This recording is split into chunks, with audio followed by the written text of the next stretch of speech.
ఈ royal Enfield 350 మీటర్కి అయితే customer start కదని చెప్పినారు ఫ్రెండ్స్. సో మనం స్టార్టింగ్ సంబంధించిన సామాన్లన్నీ తీసుకుని వెళ్ళిపోయినాము. సో తీసుకుని పోతే ఆయన ఏమన్నారంటే ప్రాబ్లం రన్నింగ్లో పోయేటప్పుడు బండి స్లో చేస్తే ఆఫ్ అయిపోతుందని చెప్పినారు. సో చూడొచ్చు, బండి స్టార్ట్ చేసి ఒకరో ఎక్సిలేటర్ ఇవ్వకుండా బట్టలే పెట్టేస్తే మనం బండి అనేది ఆఫ్ అయిపోతుంది ఫ్రెండ్స్.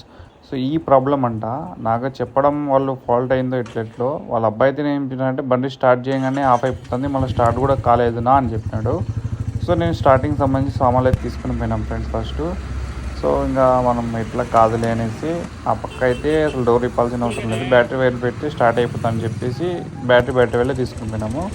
లాస్ట్కు స్టార్టింగ్ ప్రాబ్లం కాదు, ఇది ఐడ్లింగ్ ప్రాబ్లం అనేసి నేను షాప్ దగ్గర తెచ్చినాం ఫ్రెండ్స్.